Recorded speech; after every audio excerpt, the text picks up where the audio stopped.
was billed as the ultimate sports podcast.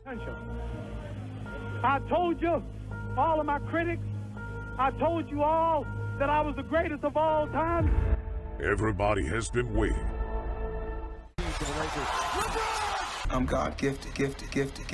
He's a bull. I'm the matador. This is the Weekend Guy Podcast, and it begins now. The derby. The derby, the Bulls. How was it? At the stadium. I saw a little TikTok about someone. No, I was at the stadium with my wife. I got there 12 minutes in. I think the first try. I was still buying African beer. timing. No, I think I was doing some errands. You're buying beer. Okay. Yeah, I was buying beer. I was in the queues there. So when I sat down, they scored the first try. The guy with the dreads, just forget his name. Yeah. So, okay, so Stachman, what I saw from the stadium's perspective. Yeah. Remember that there's no commentary. Is that the Sharks were flat, especially in the first half. Like they were flat. Yeah, for such a big game. They were dominated by the Bulls forwards. And there's a new guy that wears number 8 in the Bulls. I don't know what the kid's name. Just forget his name. That guy for me. It's not the usual. No, it's a new guy. Erchlo? No, Erchlo was 7. He was 7. Okay. No.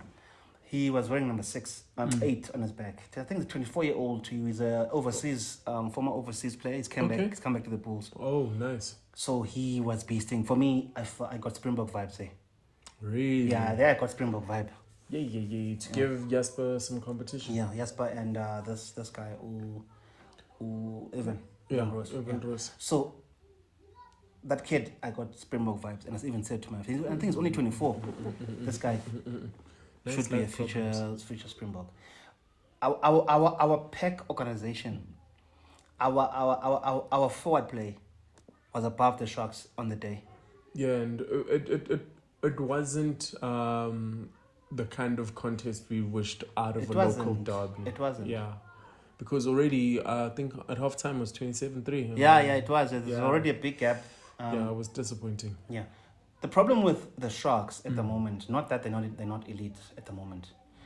They've got the talent, but not in the coaching ranks. So, with the Sharks, John Plumtree is still getting used to the whole URC concept. Okay. Because I look at it this way.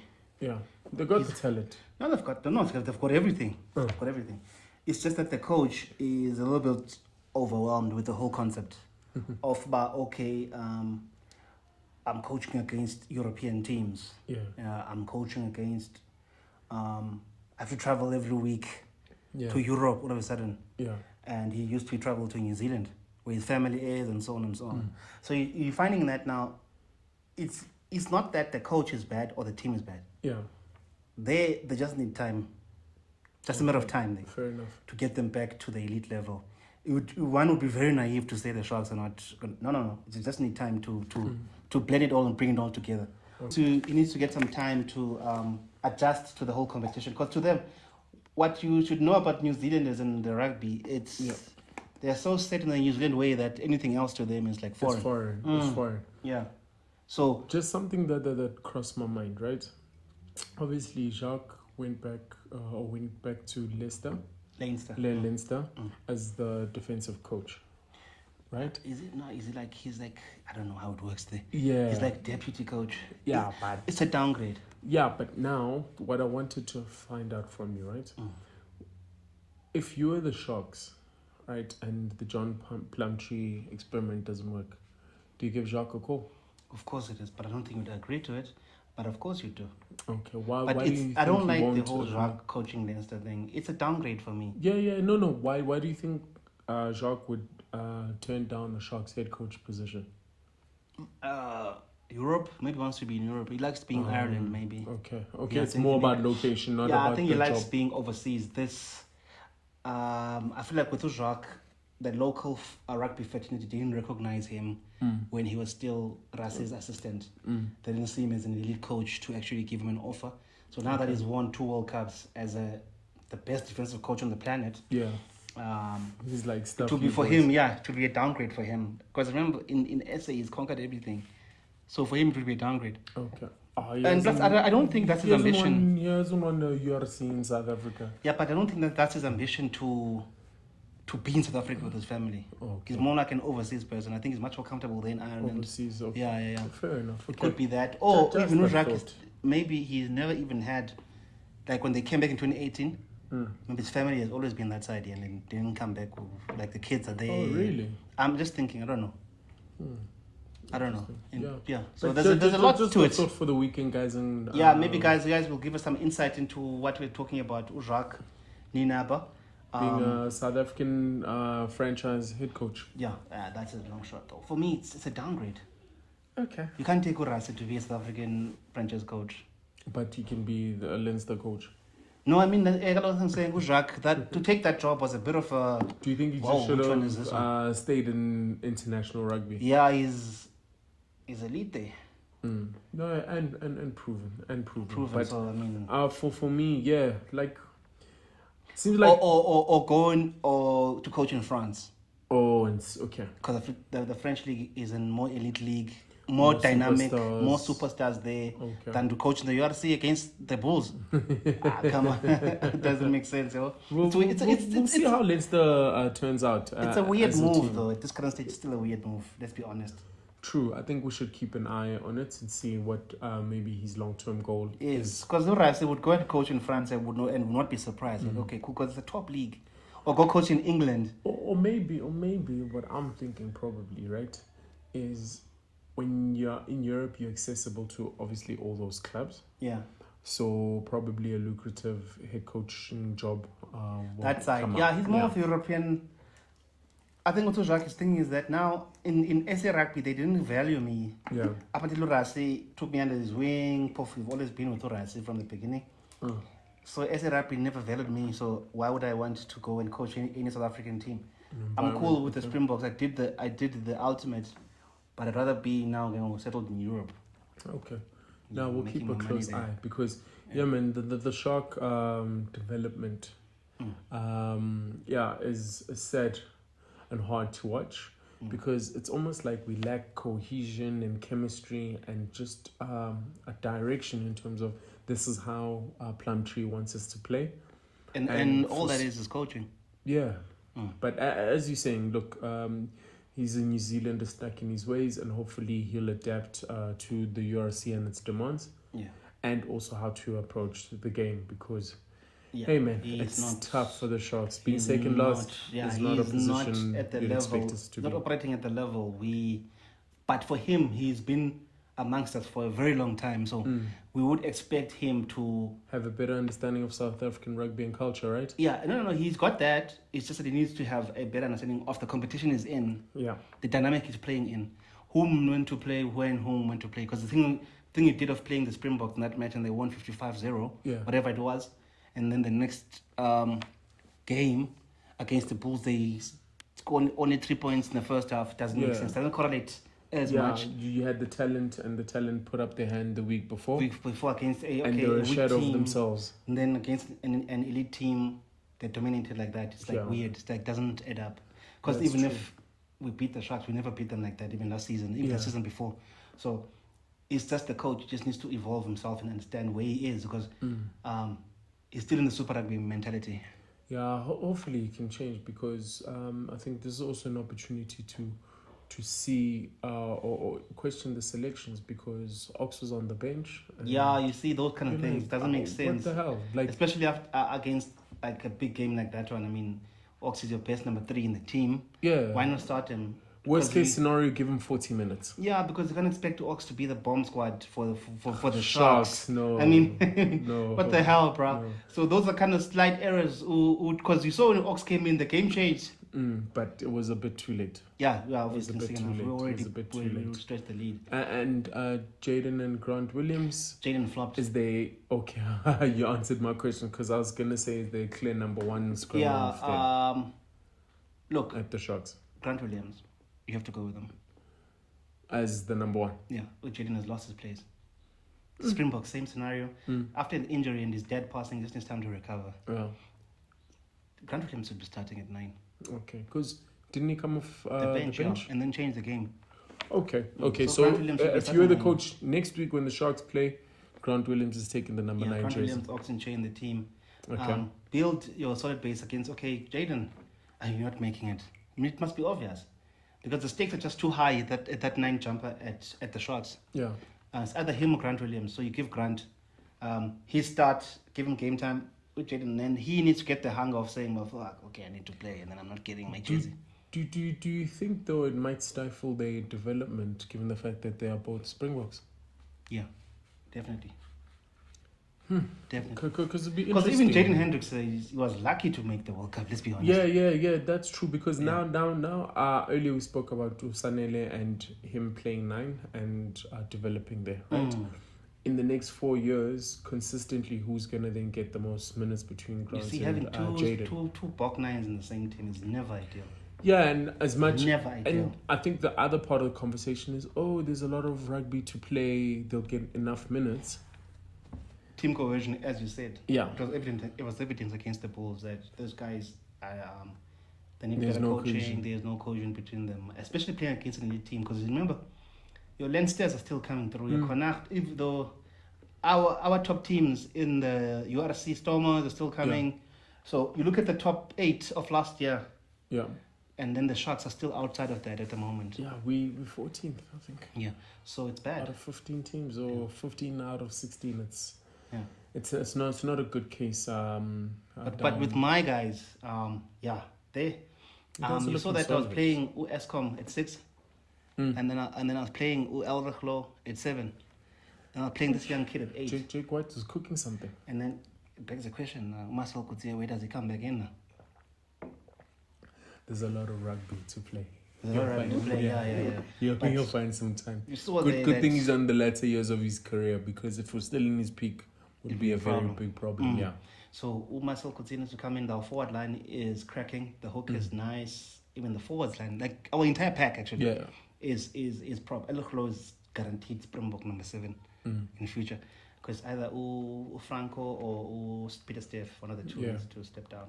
But But also- he can play a lot, almost. True. I think something for our viewers, something we must just keep a watch out for throughout the season. Something the weekend guy mentioned earlier is, who are those 2 locks who are going to put their hands up this To season? be elite, Yeah. that's tough. That's That's tough. something we should look at with the key Because if you look at interest. Stormers, Marvin Ore, that other guy was injured a lot, former under 21 captain or junior box. The color guy. Yeah, or Salman Morat. Yes, Salomon Morat. Problem with him is always injured. Marvin Ore is consistent, but he's not an elite. Yeah, but Of age course. is also not on his side. Yeah, Eben, he's a soldier. You can't overplay him. No, we're looking for who's got next, because next, Eben is proven. The guys who are at the World Cup. They're done. So Yeah. we want the Who's blood got next? injection. Yeah. Because I don't like my number 5, the guy with the dark hair, the Bulls. Just forget his name. The lock there. He's too tiny. You must get his name. Just forget his name, man. But he's too tiny. But I don't know, because he's 24. True. So he's the future. He can bulk up. Obviously, they don't start up as huge guys, but Yeah. they bulk up and With get to age. that age. So he's, but it's tough to see, because now you want to see a look at the Sharks, for example. You Yeah. want to see a look at the Stormers. You want to see a look at the Cheetahs. You want to see a look at the Lions. Is it Hiron Andrews, the Sharks lock? Yeah, the one with the beard, ne? Yeah. I thought he was gonna make the jump, but To being elite. Yeah, but at the moment, man, the form is not looking too great. But hopefully Maybe in there'll the be some next late couple of bloomers, years. someone coming into their own. I don't know, but the Lockstocks, I think Raske has got a better idea because he's got overseas knowledge as well. Yes, that's true. The Lockstocks overseas. But obviously, Because Ackerman is overseas and he wants to play for South Africa and Scotland, no? yeah, I think so. Yeah. So I still- you see, There was a there's- question about him and his loyalty. it's hard to actually find the midfield, find the next buckets, because we've got to we've got to Lord is back, by the way. Yeah, He's back from his happy. heart condition. I'm happy for him. So he's Welcome back. Welcome back. He's got the next World Cup, so that's nice. He's 2027. He's still got the age on his side. So I'm saying that but those players, when they came through, the Lords, your Eben, when they were still young, you could see that there's those guys. This is our next lock stock. Do you understand? You could see the talent. From Arche, when he came through this, and I think came through the Lions, even him. Yeah. So you can see that, okay, this is our next lock stock. Do you understand what I'm saying? I'm struggling to see that at the moment. We must keep a close eye. We must keep keeping a close eye on the locks mostly. Yeah. I'm not worried about the forwards. Your loose prop, your tight head, loose head. I'm not worried because there we have a lot. We've got a good stock. Yeah, good stock of those. It's the locks which worries them because the flankers now we're good. Hachiva and versatile. Versatile. Forwards. The Sia quality mold. Kind of players. Hachiva had a dynamic game at that 7th jumper for the jersey. But my concern is that game. Where do you put him in Springboks? Because for me, if Pepsi Butili had a car game. Yeah, he did. That Hachiva, he can play the 6. Put him in 6 jumper there. You see, I think the next World Cup cycle, right? Successful players in the Springbok setup is guys who cover multiple positions. Yeah. But I think before you focus on covering multiple positions, must be you have good to at be your position first. first. You must be good at your position first. Even Ross is struggling to find his form of 21st year URC. Yeah. It's struggling. But with him, I like that he's gone into that kind of, just grind your form easily. Not too much pressure.